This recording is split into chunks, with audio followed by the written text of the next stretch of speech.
저희가 경매를 배우는 이유가 뭐겠어요? 시세보다 훨씬 더 싸게 사기 위해서죠. 근데 나는 싸게 샀다라고 생각을 했는데 이런저런 추가적인 금액들을 내게 되면서 오히려 손해를 보는 경우들도 있습니다. 그래서 권리 분석이 중요한데요. 다른 곳에서는 30만원, 40만원 받으면서 풀어주는 내용을 오늘 제가 다 알려드리도록 하겠습니다.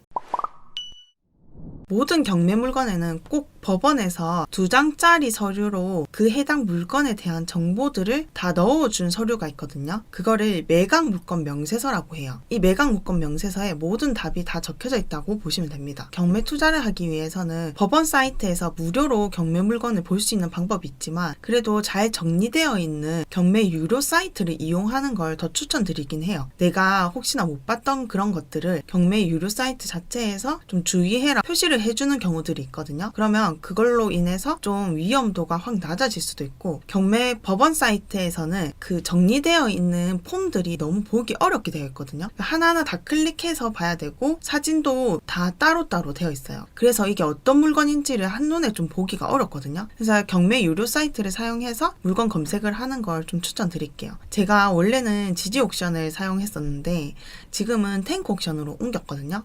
그 이유는 지지옥션 자체가 정리가 정말 잘 되어 있고 분석도 깔끔하게 잘 되어 있어요. 그런데 비용 자체가 좀 부담스러운 비용이어가지고 좀 더 가성비 있는 그런 사이트를 찾다 보니까 지금은 탱크옥션으로 옮기게 되었습니다. 그래서 탱크옥션 자체에서 경매 검색해서 종합 검색으로 들어가시면 이렇게 경매 물건을 다 검색을 해볼 수 있어요. 그 중에서 나는 아파트만 볼 거다 하면은 아파트 클릭하고, 나는 주소를 뭐 서울에 있는 아파트만 볼 거다 아니면 부산에 있는 아파트만 볼 거다 하면 지역까지 선택을 해주는 거예요. 지금은 지역은 선택 안 하고 볼게요. 그리고 나서 밑에 내려가서 검색을 눌러주면 이렇게 전국에 있는 아파트 경매 나온 물건들을 쭉 볼 수 있는 거죠. 그래서 물건을 클릭해보면 해당 경매 사건에 대한 모든 정보가 한 사이트에서 정리가 되어 있다고 보시면 됩니다. 제가 매각 물건 명세서에 모든 답이 다 적혀져 있다고 말씀드렸잖아요. 오른쪽 메뉴바를 보면 이렇게 매물 명세서라고 되어 있어요. 이걸 클릭을 해주면 이렇게 해당 물건에 대한 매각 물건 명세서를 볼 수 있습니다. 이 신건이라는 거는 경매로 이 물건이 나오게 되면은 감정평가사가 가서 감정평가 금액을 정해줘요. 그럼 그 감정평가 금액으로 첫 번째로 입찰이 시작이 되는 겁니다. 한 번도 유찰되지 않은 그런 물건인 거죠. 그거를 신건이라고 얘기를 해요. 신건 매각기 일주일 전에 이 매각 물건 명세서를 볼 수 있다라고 아시면 돼요. 이 매각 물건 명세서를 봤을 때 제일 처음 봐야 되는 곳이 있는데 그게 이 최선 순위 설정 해가지고 적혀져 있는 이 날짜를 꼭 확인을 하셔야 돼요. 이 날짜가 뭐냐? 이 해당 경매 물건의 모든 중심이 되는 기준이 되는 날짜라고 보시면 돼요. 그래서 이 날짜보다 앞서게 등기 접수된 무언가 다른 근저당이라든지 다른 채권들이 있다 하면은 그거는 선순위라고 해서 그건 무조건 낙찰자 인수사항이 되는 거예요. 날짜보다 후순위로 되어 있다. 그러니까 날짜보다 더 늦은 날짜에 접수일이 되어 있다 하는 거는 후순위라고 해서 낙찰자가 인수하지 않아도 되고 소멸된다라고 보시면 됩니다. 그럼 아까 전에 봤던 화면을 다시 볼 건데요. 조금 내려가 보면 건물 등기라고 해서 지금 해당 경매 물건에서 등기부 등본상에서 살아있는 권리들만 정리를 해준 부분이 있어요. 그래서 빨간색으로 표시되어 있는 게 말소 기준 등기라고 표시가 되어 있는데 이 말소 기준 등기가 아까 방금 매각 물건 명세서에서 봤던 최선 순위 설정이랑 똑같다고 보시면 됩니다. 이게 기준이 된다는 거죠. 아까 매각 물건 명세서에서도 근저당권 최선 순위 설정 칸에 2019년 6월 3일이라고 되어 있죠. 그럼 여기도 2019년 6월 3일 근저당 되어 있고 말소 기준 등기라고 표시가 되어 있습니다. 그리고 옆에 보니까 소멸 이렇게 되어 있어요. 이렇게 소멸이라고 적혀져 있는 거는 결국에 낙찰자 인수사항이 아니라는 거죠. 채무자한테 따라가게 되는 겁니다. 그리고 나서 다시 매각 물건 명세서로 올 건데 매각 물건 명세서에는 임차인이 그 집에 살고 있다면 그 임차인의 현황과 조사된 것들이 들어가져 있거든요. 이거를 잘 보셔야 돼요. 근데 만약에 채무자 겸 소유자가 그 집에 직접적으로 살고 있는 경우들도 있을 거잖아요.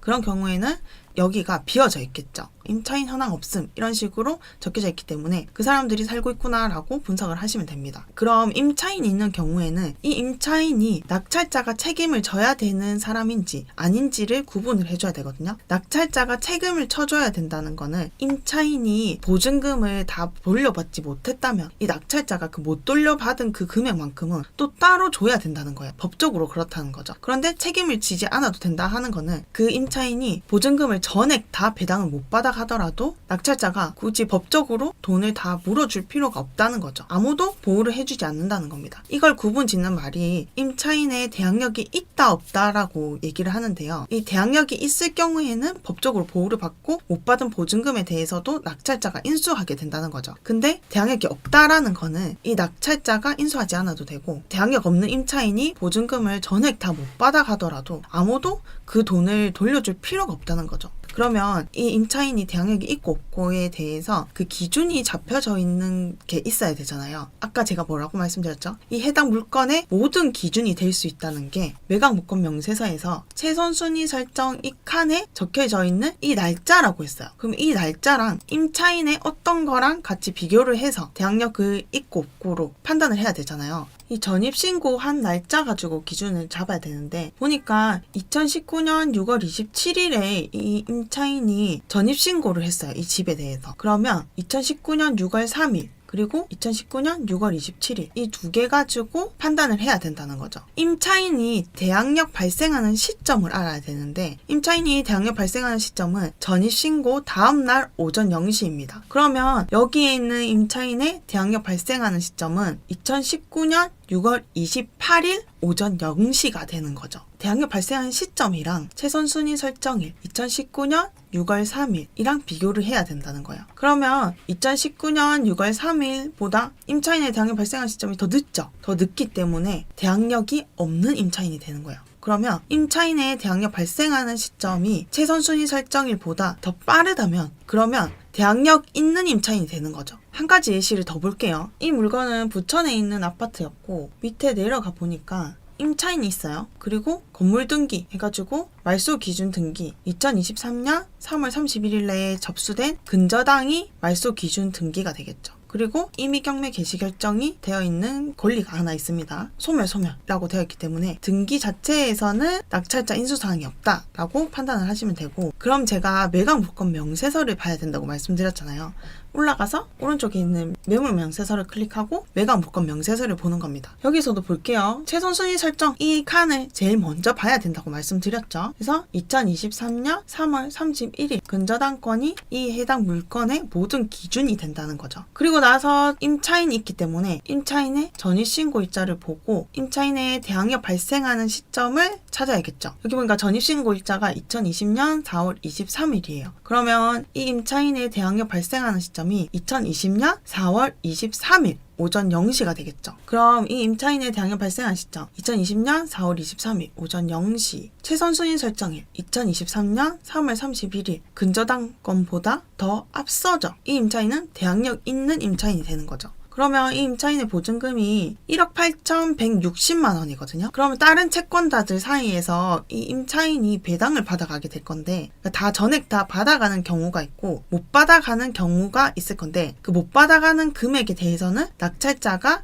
낙찰금 외에 따로 이 임차인한테 돈을 줘야 된다는 거죠. 그거에 대해서는 어떻게 분석을 하는지 또 뒤에서 알려드릴게요. 한 가지 물건을 더 볼 건데요. 지금 제가 방금 전에 말씀드렸던 대항력 있는 임차인인 경우에는 보증금을 낙찰자가 물어줘야 될 수도 있으니까 이거에 대해서 겁이 나서 대항력 있는 임차인에 대해서는 그냥 입찰을 안 해야겠다라고 생각하시는 분들도 계실 텐데 그러셔도 돼요. 그냥 대항력 없는 임차인이 살고 있다던가 아니면 채무자 겸 소유자가 살고 있는 물건만 입찰을 하셔도 충분합니다. 그럼 하나 더 예시를 볼게요. 이 물건은 김해시에 있는 아파트가 경매로 나온 거고 그럼 매각물건 명세서부터 볼게요. 매각물건 명세서에서 제일 먼저 봐야 되는 거 최선순위 설정 2015년 9월 18일 근저당권으로 적혀져 있습니다. 그러면 이 해당 물건에 대해서 모든 기준은 2015년 9월 18일이 되는 거죠. 임차인이 있어요. 이 임차인의 전입일자를 보러 가는 겁니다. 전입신고일자를 보니까 2021년 11월 29일이 전입신고한 날짜예요. 그러면 이 사람의 대항력 발생하는 시점은 언제일까요? 2021년 11월 30일 오전 0시가 되겠죠. 그럼 대항력 발생하는 시점이랑 최선순위 설정에 적혀져 있는 근저당 접수일자 두 개 비교해보니까 이 임차인은 최선순위 설정일자보다 더 늦게 대항력이 발생을 했죠. 그렇기 때문에 대항력이 없는 임차인이 되는 겁니다. 이 임차인은 보증금이 지금 1,000만 원으로 되어 있는데 이 1,000만 원에 대해서 내 낙찰금에서 다른 채권자들이랑 나눠 가지는데 이 임차인이 1,000만 원을 못 가져갔어요. 그러면 이 1,000만 원에 대해서는 낙찰자가 신경 쓰지 않아도 된다는 거죠. 그리고 나서 매각물권 명세서에서 또 한 번 더 주의 깊게 봐야 되는 곳이 있는데 그거는 이 비고란이에요. 이 비고란에 만약에 낙찰자가 주의해야 될 것들이 있다 하면 이 비고란에 적혀져 있게 되어 있습니다. 그래서 이 비고란에 뭐라고 적혀져 있게 되어 있다면 그거를 꼭 한번 확인을 하시고 넘어가셔야 돼요. 그러면 이번에는 이 임차인들이 배당을 받아갈 수 있냐 없냐에 대해서 따져보는 방법이 어떻게 되는지에 대해서 말씀드리려고 하는데요.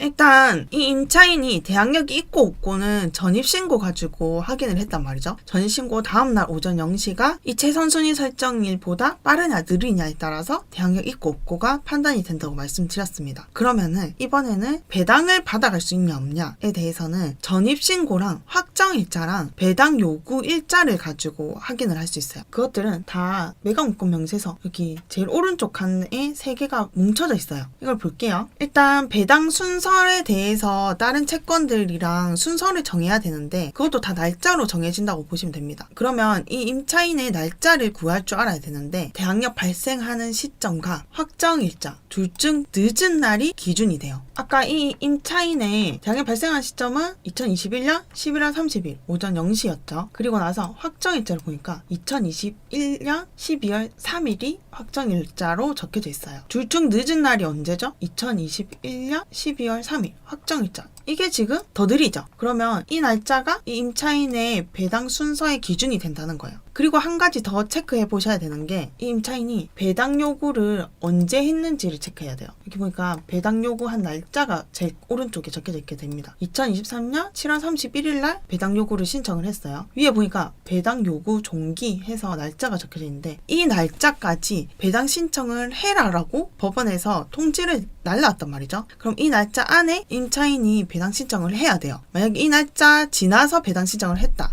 아니면 아예 이 칸이 비워져 있다 하면 배당 신청을 하지 않은 거랑 같습니다. 그러면 아무리 다른 채권자들보다도 더 빨리 배당을 받아갈 수 있는 임차인이었지만 배당 신청을 하지 않았고 아니면 배당 요구 종기일 이후에 배당 신청을 했다면 배당을 한 푼도 못 받아가게 되어 있습니다. 그러면 우리가 주의해야 될 거는 대항력 있는 임차인인데 배당 신청을 하지 않았던가 배당 요구 종기일 전에 배당 신청을 하지 않았고 배당 요구 종기일 이후에 배당을 신청했거나 이런 사람들의 보증금은 전액 다 낙찰자 인수상이 되는 거죠. 낙찰금 외에 그 보증금을 전액 다 따로 물어줘야 된다는 거예요. 이거를 꼭 주의하셔야 됩니다. 이 물건에서 보니까 이 임차인은 배당 요구 종기일 전에 배당 신청을 잘 했어요. 그러니까 이 대항력 발생하는 시점이랑 확정일자 둘 중 늦은 날인 이 날짜가 기준이 되고 배당까지도 순서가 되면은 받아갈 수 있구나 라고 아시면 됩니다. 그러고 나서 우리가 이 임차인의 배당 순서는 2021년 12월 3일인 걸 체크를 했어요. 그리고 나서 건물 등기로 가는 겁니다. 그러니까 지금 살아있는 등기들만 모여져 있는 게 여기 건물 등기라고 말씀드렸어요. 그러면 2021년 12월 3일이 몇 번째인지를 보는 거예요. 이게 지금 임차인의 순서가 되는 거고 여기 다른 채권들 접수일자 다 적혀져 있죠. 여기 사이에 몇 번째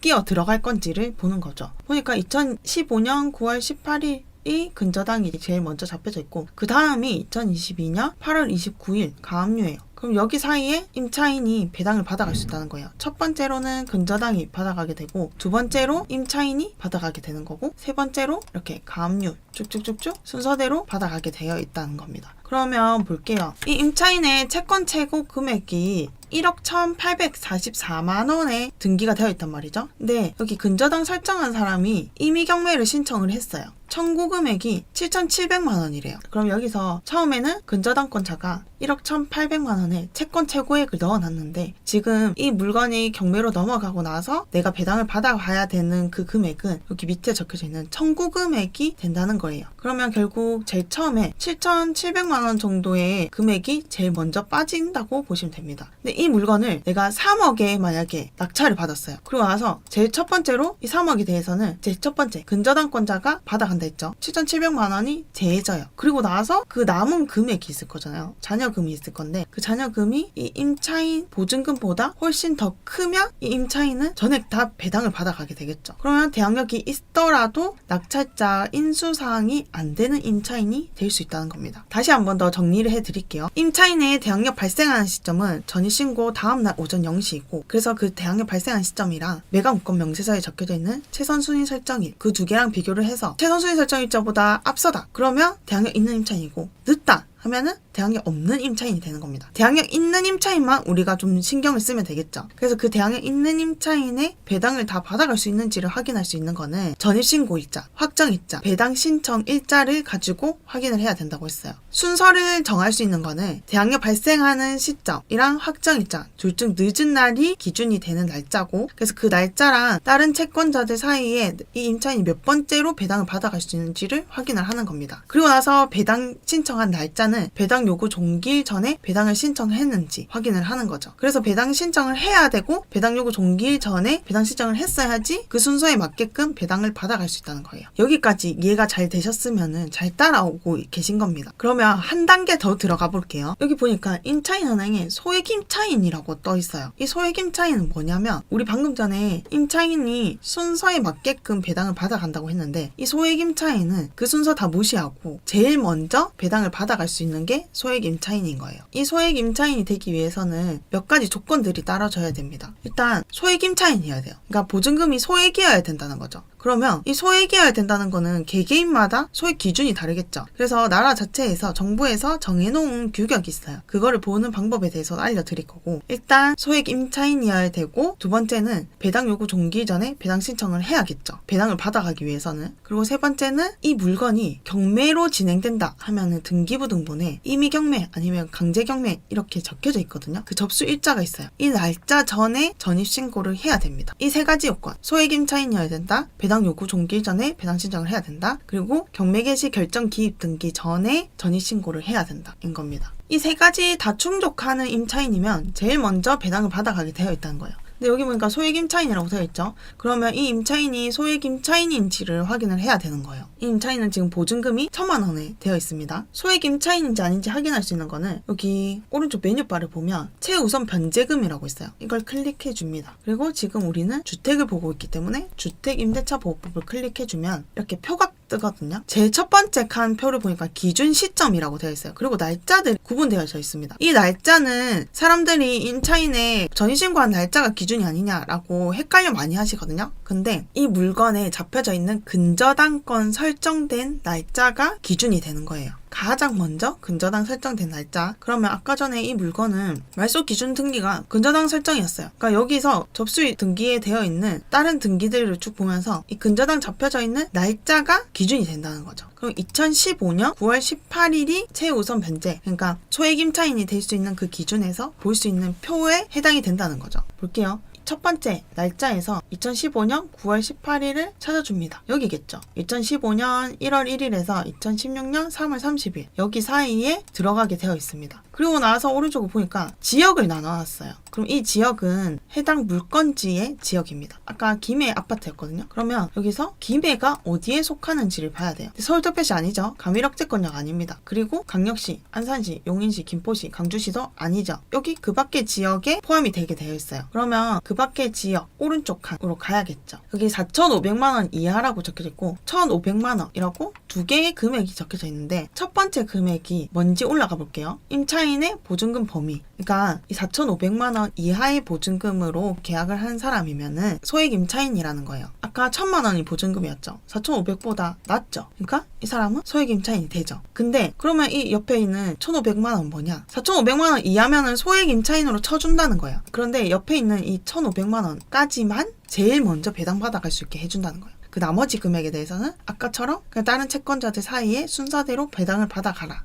라는 겁니다. 근데 다행히도 이 임차인은 보증금이 1,000만 원이었단 말이죠. 1,500만 원까지만 제일 먼저 받아갈 수 있게 해준 거니까 그 1,000만 원에 대해서만 제일 먼저 변제가 된다는 겁니다. 배당을 받아갈 수 있다는 거죠. 그럼 전체적으로 봤을 때 이 임차인은 대항력이 없는 임차인이고 어쨌든 낙찰자 인수사항이 아닌 거예요. 근데 보니까 소액 임차인이라고 되어 있고 1,500만 원까지만 제일 먼저 배당을 받아갈 수 있게 해준다는 거예요. 그런데 1,000만 원까지가 보증금이었으니까 전액 다 여기 근저당보다도 더 빨리 배당을 받아갈 수 있게 해주겠다라는 겁니다. 그러면 이 임차인은 배당을 받아갈 수 있는 임차인이기 때문에 그런 임차인들은 낙찰자 명도 확인서랑 인감증명서가 필요하거든요. 그걸 가지고 가서 법원에 가지고 가야지 배당금을 받아갈 수 있어요. 이 1,000만 원을 내 낙찰자의 명도 확인서랑 인감증명서를 들고 가야지 1,000만 원을 받을 수 있다는 거죠. 그러면 협상하기 쉽겠죠. 이사 날짜 협의하고 이사 나간 거 다 확인하고 나서 명도 확인서랑 인감증명서를 주는 겁니다. 그럼 여기까지 좀 이해가 돼 있고 계신가요? 한 단계 또 더 들어가 볼 건데요. 이 물건을 또 예시로 가지고 왔어요. 김해시에 있는 아파트예요. 보니까 1차부터 11차까지 지금 계속 유찰됐습니다. 감정평가 금액은 1억 900만 원을 받았고 계속 유찰돼서 지금 1,100만 원까지 떨어졌다는 거예요.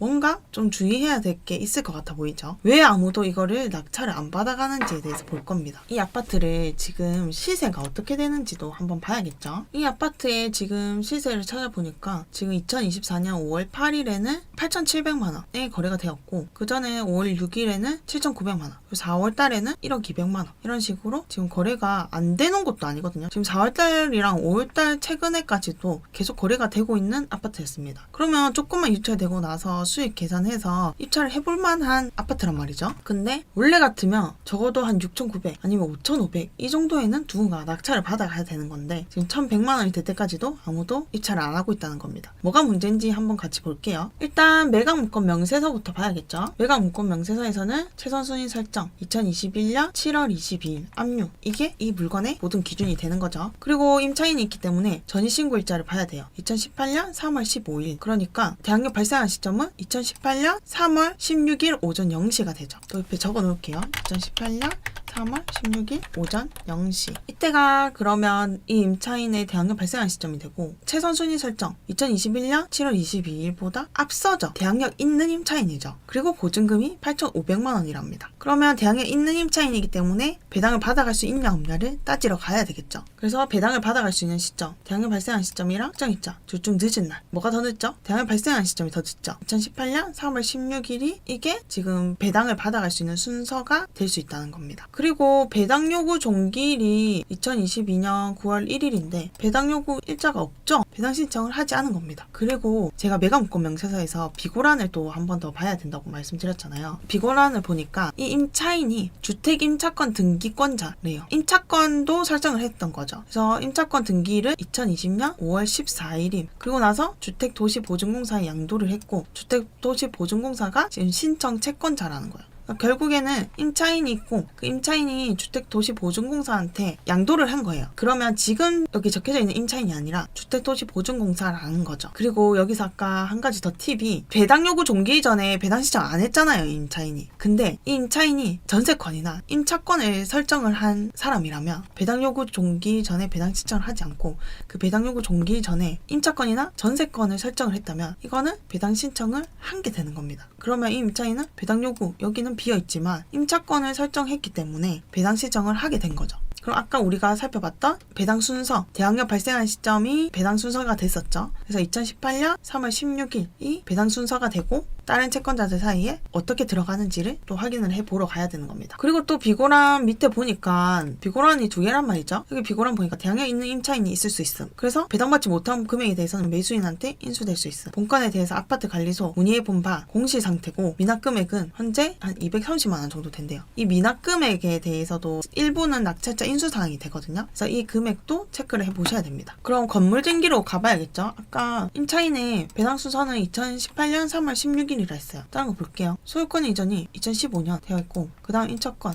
아까 임차인이죠. 그리고 2020년 5월 14일날 임차권 등기를 설정을 했습니다. 다른 것보다 없죠. 중간에 그러면 이 둘 사이에 임차인이 들어가게 된 거죠. 근데 결국 이 임차권도 같은 사람이죠. 그러면 결국 똑같은 금액이 이게 첫 번째로 된다는 겁니다. 그리고 말소 기준 등기가 2021년 7월 22일 압류로 되어 있어요. 그러면 이 말소 기준 등기보다 앞선 거는 제가 선순위라고 했어요. 제일 처음에. 그래서 이 선순위는 낙찰자 인수사항이라고 했습니다. 그러면 이 8,500만 원은 만약에 배당을 못 받아간다 하면 낙찰자 인수사항이 되는 거죠. 그러면 여기서 생각해 볼 수 있는 게 이 9천만 원 정도의 낙찰을 받아갔다면 바로 임차인이 배당을 받아가기 때문에 문제가 될 수 없겠죠. 근데 계속 지금 유찰되고 있잖아요. 한 가지 더 문제가 있다는 거예요. 여기 보면 압류라고 되어 있죠. 압류라고 되어 있는 거는 당해세로 봐야 돼요. 당해세라는 거는 이 해당 물건에 대해서 직접적인 체납이 있다는 겁니다. 예를 들어서 뭐 취득세, 종부세, 재산세 이런 것들이 있겠죠. 이 당해세는 임차인보다도 더 먼저 배당을 받아가요. 원래는 지금 임차인 제일 첫 번째였죠. 이 압류들이 더 앞으로 간다는 겁니다. 이게 최근에 법이 바뀌었거든요. 대항에 있는 임차인이고 확정일자랑 압류의 법정 기일보다 더 빠르다. 압류가 가지고 가는 그 금액만큼도 임차인 먼저 배당을 받아갈 수 있게끔 법이 바뀌었어요. 그런데 아직까지 낙찰자한테는 위험이 있는 물건이에요. 그 이유가 압류의 법정 기일이 알 수 없다는 겁니다. 법정 기일이 이 날짜 아니냐라고 착각하실 수도 있는데 이거는 등기 접수일이에요. 법정 기일이 아니에요. 그렇기 때문에 확정일자랑 법정 기일을 비교를 해야 되는데 그래야지 이 확정일자가 더 빠르다면 이 임차인이 더 먼저 배당을 받아가겠구나라고 생각을 할 수 있지만 지금 단계에서는 우리가 이게 더 빠른지 저게 더 빠른지 알 수가 없다는 거죠. 그래서 이런 물건들은 압류가 있고 대항력이 있는 임차인이 있는 그런 물건들은 입찰을 피하셔야 됩니다. 잘 이해가 안 간다 하면은 그냥 일단 외우세요. 대항력 있는 임차인이랑 압류가 같이 있는 그 물건은 입찰을 하면 안 된다라고 판단을 내리셔야 됩니다. 압류가 얼마 안 될 것 같은데요. 이런 생각을 가지시고 그냥 입찰을 하시는 분들도 계신데 그거 정말 위험한 거예요. 이때는 낙찰금으로 내는 그 금액이 다 압류로 빠진다라고 생각을 하고 대항력 있는 임차인의 보증금은 따로 내가 전액 다 물어줘야 된다라고 생각을 한 다음에 입찰을 해야 돼요. 그러면 낙찰금 플러스 임차인의 보증금을 더한 그 가격이 시세보다 싸면 되겠죠. 근데 처음에는 초보자분들이 이게 좀 어려우실 수 있으니까 그냥 대항력 있는 임차인이랑 압류가 같이 있는 그 물건은 그냥 입찰을 피해야겠다라고 생각을 하시면 되는 겁니다. 그리고 나서 한 가지 물건 더 볼 건데요. 이 물건을 보니까 이거는 지금 시흥시에 있는 아파트예요. 지금 이 물건도 난리 났죠. 지금 1차부터 9차까지 계속 유찰됐었어요. 지금 감정평가는 3억 2,800에 됐는데 1,800만 원까지 그리고 1,300만 원까지 유찰이 됐던 거죠. 그리고 나서 변경이 됐어요. 이 물건에 대해서 뭔가 조건이 변경이 되면서 다시 감정평가 금액부터 시작을 하게 되었습니다. 금액이 달라진 거 보이시죠? 처음 시작했던 그 금액으로 다시 시작이 되는 거예요. 그리고 나서도 한 번 더 유찰이 된 거죠. 왜 그렇게 됐는지 한번 볼게요. 무조건 매각물건 명세서를 보는 겁니다. 매각물건 명세서를 보니까 최선순위 설정일자가 2022년 9월 26일 경매 개시 결정이라고 되어 있어요. 그러고 나서 임차인이 있기 때문에 전입신고일자를 봐야겠죠. 여기 보니까 임차인이 2명인 것처럼 보인단 말이죠.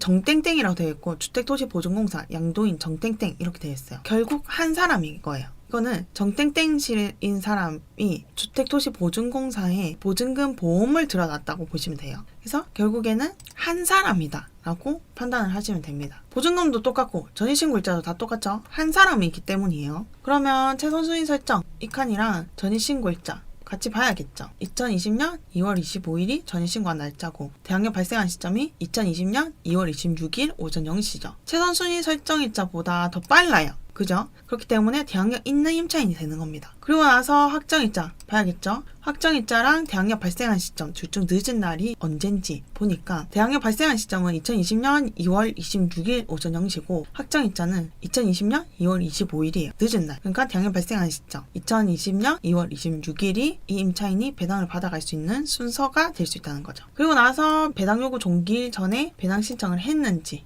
했죠. 2022년 12월 22일 전에 배당 신청을 했습니다. 그러면 순서에 맞게끔 배당을 받아가면 되겠구나 라고 보시면 돼요. 비고란을 보니까 주택도시보증공사 임대차보호법에 따라서 보증금 반환 채권의 양수인이 그러니까 허그에서 먼저 이 정씨한테 보증금을 줬고 지금 낙찰금에 대해서 배당을 받아가야 되는 건 주택도시보증공사다 라고 얘기를 해주는 겁니다. 그리고 나서 건물 등기로 가서 이 대항에 있는 임차인이 배당을 받아갈 수 있냐 없냐를 따져야겠죠. 임차권 되어 있고 말소 기준 등기보다 또 앞서요. 선순위 임차권이죠. 낙찰자 인수사항이 되는 겁니다. 그러면 이 물건이 만약에 5억에 낙찰을 받아갔으면 바로 배당이 받아가게 되겠죠. 근데 밑에 보니까 압류가 있죠. 제가 압류는 무조건 다른 것들보다 제일 먼저 배당을 받아간다라고 말씀드렸어요. 압류는 금액도 알 수 없어요. 그래서 낙찰금 전액이 압류로 빠진다라고 생각을 하셔야 된다고 말씀드렸습니다. 그러면 내가 5억에 만약에 낙찰받았다. 5억 플러스 대학에 있는 임차인의 보증금 3억, 8억에 이 빌라를 사게 되는 거죠. 이렇게 사면 안 되겠죠? 그렇기 때문에 이런 거 잘못 계산했다가 잔금 납부를 안 하는 거예요. 그러면 내 잘못으로 인해서 잔금 납부를 안 한 거기 때문에 입찰할 때 냈던 입찰 보증금은 다 몰수당하게 되는 겁니다.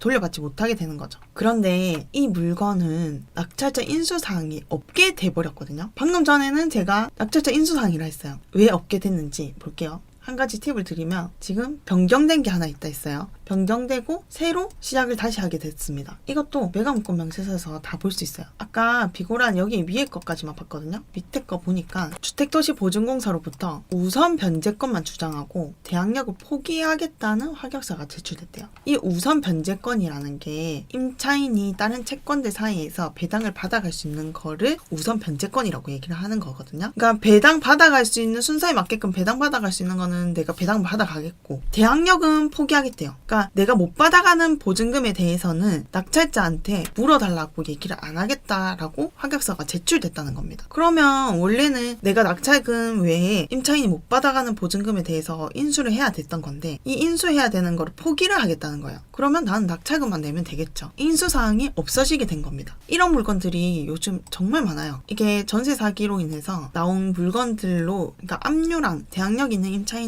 있는 그 물건들은 제가 입찰을 피해야 된다 했잖아요. 그러니까 계속 유찰이 되는 거예요. 그러니까 다른 채권자들도 피해를 보고 이 안에 살고 있던 임차인도 피해가 받게 되겠죠. 근데 일부라도 배당을 받아갈 수 있으면 얼마나 좋겠어요. 계속 유찰되는 것보다. 그렇게 바뀌기 위해서 일부라도 배당을 받아가기 위해서 이 주택도시보증공사가 대항력을 포기하고 우선 변제권만 가지고 가겠다라는 확약서를 제출하게 되는 겁니다. 이런 물건들은 낙찰자 인수사항이 없게 되는 거겠죠. 그래서 이런 물건도 뭐 선순위가 없는 건지 또 확인을 해봐야겠죠. 임차인은 낙찰자 인수사항이 아니지만 뭐 말소 기준 관리보다 더 빠른 무언가가 있다 하면은 그거는 인수사항이 되는 거니까 그게 있는지 없는지 선순위에 따른 권리가 있는지 없는지 그리고 대항력 있는 임차인이 확약서를 제출을 했다 있는지 없는지 그래서 이런 물건들은 그냥 말소 기준 권리보다 최선순위 설정일보다 임차인이 건 다른 것들 뭐 임차권이나 전세권 말고 이런 선순위 가압류 근저당 이런 것들이 있으면 그거는 또 낙찰자 인수사항이에요. 그렇기 때문에 그게 있는지 없는지 확인을 하고 아무것도 문제가 될 게 없다 하면 그런 물건들은 입찰을 하셔도 되겠죠. 어떠세요? 정말 기본적인 것부터 조금은 어려울 수 있는 내용까지 제가 다 알려드렸는데요. 좀 이해가 되시나요? 무료 강의를 쭉 따라오신 분들이 있으실 텐데 이 내용들이 사실 다른 곳에서는 한 강당 30만 원씩은 받으면서 풀어주는 내용들입니다. 근데 저는 그렇게 생각을 했어요. 경매에 대해서 조금이라도 관심 있으신 분들은 제일 첫 번째로 하시는 게 이 경매 관련된 책을 사서 읽으시는 겁니다. 책을 읽는 건 당연히 좋지만 아무래도 혼자 이렇게 책을 보면서 공부를 하다 보니까 잘못 해석하는 경우도 많이 있었습니다. 경매는 결국 돈으로 직결되는 거기 때문에 잘못 해석하고 이상한 물건에 입찰을 하게 된다면 그 자리에서 그냥 몇 천만 원을 잃게 되는 겁니다. 그래서 저는 여러분들이 잘못 해석하고 있는 건 바로 잡을 수 있게 그리고 헷갈리는 건 바로바로 확인해서 잘못된 물건을 낙찰받는 일이 없도록 하고 싶었습니다. 그래서 이렇게 유튜브에서 다 알려드리고 있는 겁니다. 근데 여러분 제가 아무리 유튜브에서 이렇게 무료로 알려드린다고 해도 진짜로 돈을 벌기 위해서는 어떻게 해야 되겠어요? 중요한 정보들을 제대로 이해하고 공부하고 하는 것도 중요한데 더 중요한 건 실행을 해야 됩니다. 제가 알려드리는 이 무료 강의만 가지고도 바로바로 실행할 수 있는 분들이 있으실 거예요. 그런 분들이 있으시다면 저는 정말 뿌듯하고 자랑스러울 것 같습니다. 그렇지만 제가 유튜브도 운영을 하고 경매 오프라인 세미나도 열어보면서 느낀 점은요. 정말 많은 분들이 돈과 지식은 있지만 이 겁이 나서 시작을 못한다는 거였어요. 내가 권리 분석을 한 건 맞을까? 내가 놓치고 있는 부분은 없을까? 괜히 이 분석 잘못했다가 입찰 보증금 몇 천만 원 잃는 거 아닌가? 등등의 불안도 올라올 수도 있고요. 몇몇 분들은 법원에 가는 것조차도 무서워하시더라고요. 이런 분들은 저희 오프라인 경매 현장반에 오셔서 가해처럼 직접적인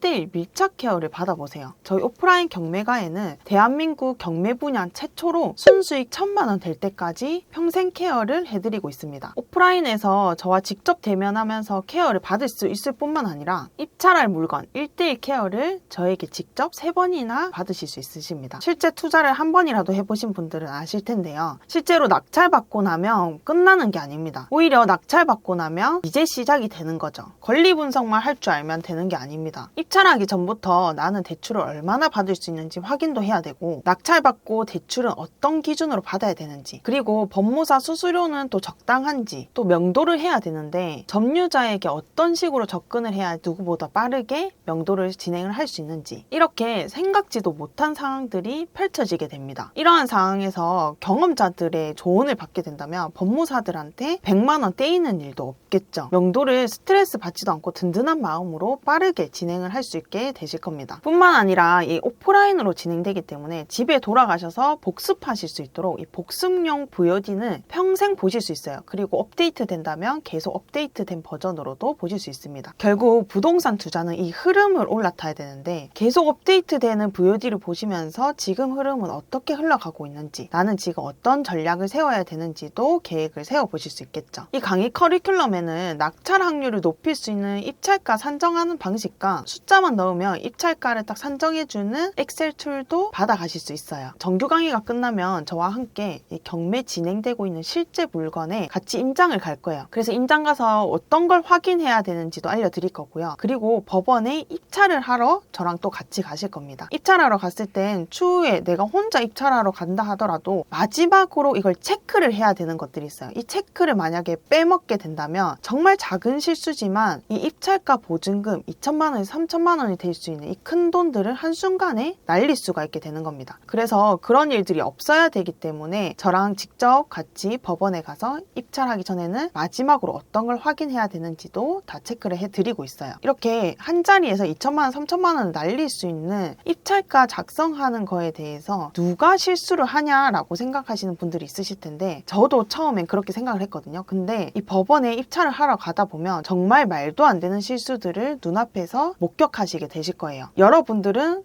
절대 그런 당사자가 되면 안 되겠죠. 그리고 마지막으로 강의가 끝나도 여러분들이 순수익 1,000만 원을 달성을 해야 되기 때문에 스터디를 또 진행을 할 거예요. 어떤 분이 저한테 물어보시더라고요. 왜 강의를 하냐고 물어보시더라고요. 물어볼 사람이 없는 거예요. 내가 제대로 된 물건을 낙찰받은 건 맞겠지? 이제 명도는 어떻게 해야 되지? 점유자가 이사를 못 나가겠다라고 하는데 도대체 나는 어떻게 행동해야 되지? 혼자서 돌을 깨보시는 느낌이었습니다. 그런데 막상 이 한 사이클, 두 사이클 몇 개의 물건을 막 돌려보니까 정말 별게 아닌 거예요. 정말 별거 없는데 혼자서 겁먹었구나라는 걸 깨닫게 되는 순간이 있었습니다. 그래서 나같이 이런 두려움을 가지고 있는 분들을 안심시키고 옆에서 두려움이 자연스럽게 없어질 수 있게, 그로 인해 안정적이고 꾸준하고 계속적이게 투자를 해드리는 걸 도와드리고 싶었습니다. 그런 마음으로 강의를 시작하게 되었던 거고 지금까지도 이어나가고 있습니다. 그러다 보니 지금은 수강생분들이 낙찰받고 수익 내시는 모습, 또 기수분들끼리 으쌰으쌰 해가면서 같이 투자 친구를 만들어 가시는 모습들도 너무 뿌듯하고 보기 좋습니다. 그런 모습들을 보면서 오히려 제가 더 도움을 받을 때도 있어요. 혼자 끙끙 앓지 마시고 꾸준히 지속적이게 경매 투자를 이어나가고 싶은 분들은 2주임에 경매 오프라인 가입안을 신청하셔서 경매 정보도 주고받으면서 부자의 길에 함께 합류하시죠. 합류하고 싶으신 분들은 아래 고정 댓글에 있는 링크를 클릭하시면 자세한 안내 받으실 수 있습니다. 그럼 역삼에서 만나 뵙겠습니다.